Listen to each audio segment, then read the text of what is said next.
So what's up mga kabantay? Magpalang araw po sa atin lahat po na bagong araw pa ni bagong vlog. Araw po natin ngayon ay araw ng Miyerkules. Ayan. Ay, Huwebes. Tama ba? Ayan, nagkatay po tayo ng manok. Apat po ang ating kakatayin. Ayan po, nakadalawa na po tayo. Ang oras po natin ay alas 3 na po alas 2 na po ng madaling araw. Mahigit mga 2:30 na po. Kukuha pa po tayo ng isa. Init lang po ang ating katay. Ayan, kuha natin itong itim na to. Ayan.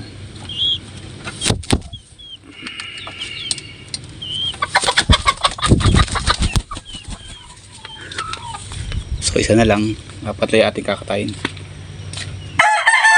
Para sa ating piyesta ng panasahan, tawiran. Mga kabantay, pakita ko lang po sa inyo yung ating DIY katay ng manok. Para po tayo hindi nahihirapan magkatay, na tayo nag-iisa, ganito lang po gawin nyo. Ayan. So tali nyo lang po dito.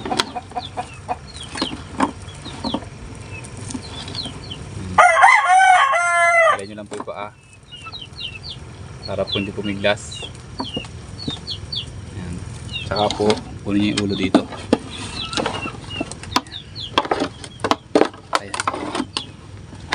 Para po hindi tayo mahirapan magkatay. Ayan, ganyan po. Ayan. Kukuha po natin ang ulo. Pwede na po natin siyang gilitan. So wala na pong hawak na tao. Na minsan po, di ba, kailangan natin ng isang katulong para tayo makapagkatay ng manok.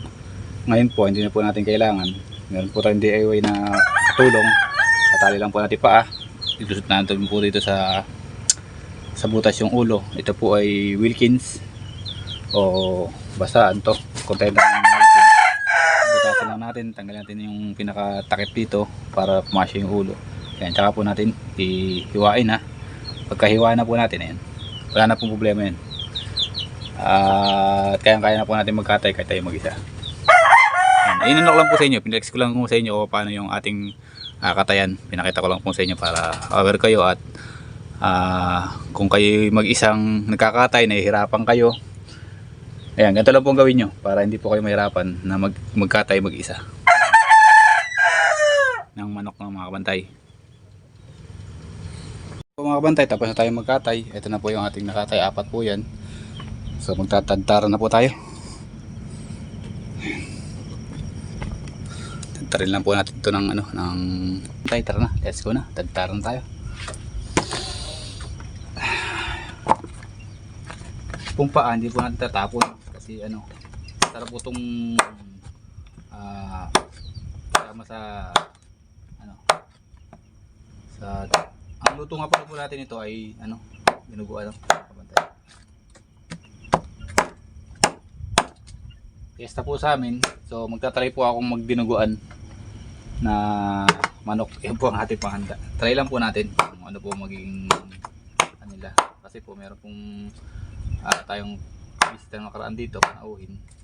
Nagganto po tayo ay nasarapan. Testing lang po natin gawing handa para yeah, gasa pa naman yan.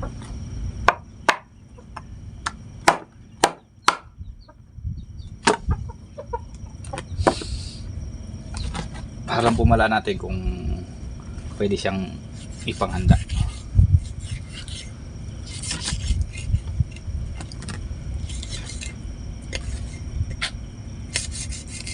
Kasi wala po ako nakikitang naghahanda ng dinuguan sa handaan ng pistahan, ganyan. Ang karaniwan pong nakikita sa ganitong dinuguan,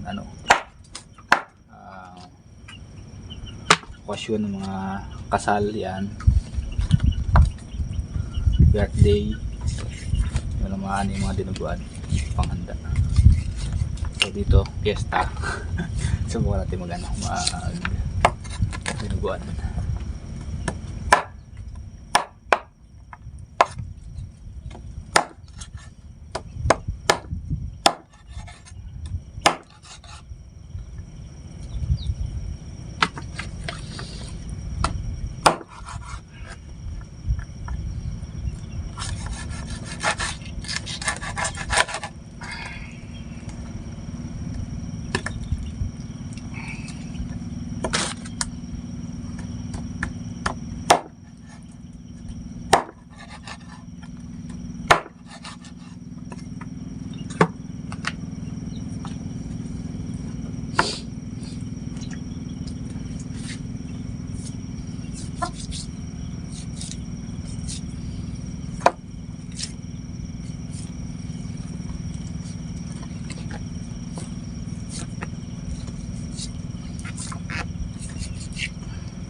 Julitan lang po natin yung ating pandinuguan para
aray ko, ay.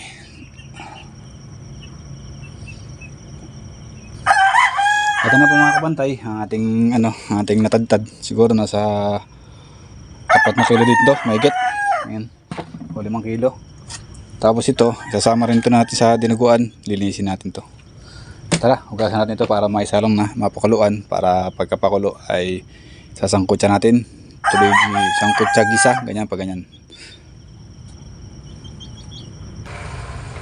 Hugasan lang po natin.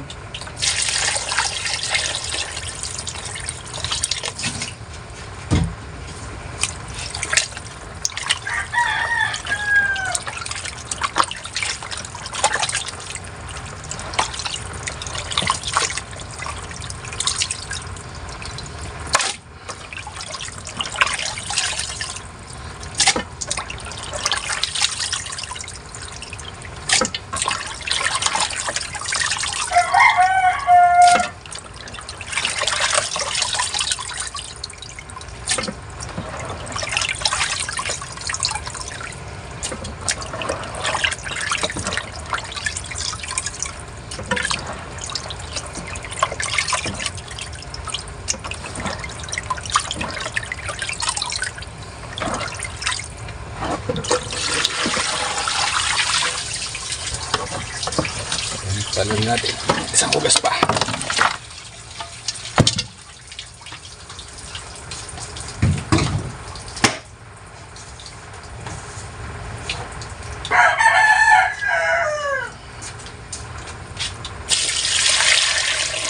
Tapos natin tubig yung papakuluan natin.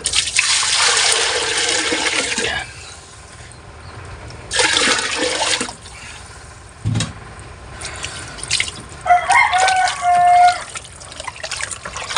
Masarap po dito mga kabantay, malambot.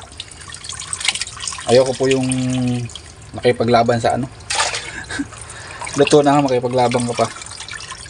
Yung masarap po yung pag minungaya mo ano, yung hindi ka na makipaglaban sa laman ng manok.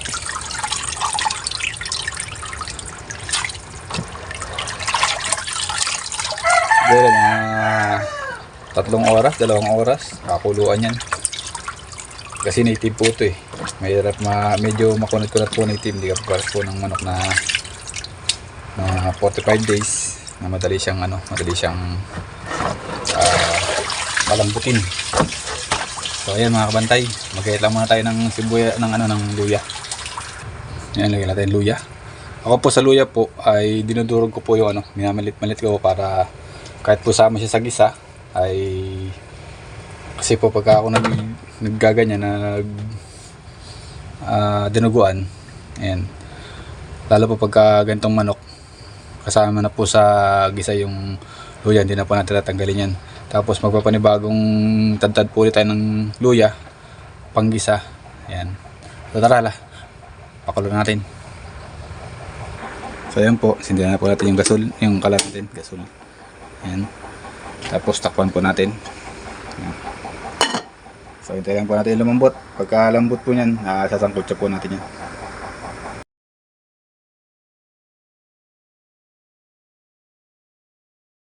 So yun po mga kabantay, naigisa na po natin. Hindi ko pa napakita ang pagigisa nitong dinuguan na manok. Ayan, sarap po niyan. Tayo kung siling pamaksiw. Ayan, papatuyin lang po natin ng konti yan. Papakuloyin natin. Para po hindi masyado marami sabaw. Masarap po yung kukunti na po sabaw. Sinilan po natin kasi may tugtugan. Ito na nga po, luto na. Ayan, titikim tayo ngayon. Napakasarap nito. Ayan, tikim time. Ayan, napatuyo na po natin ng konti. Tikim natin kung anong lasa ng ating ang ating dinuguang manok.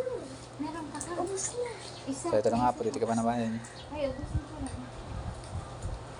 Wow, sarap. Sarap. Okay. Sarap.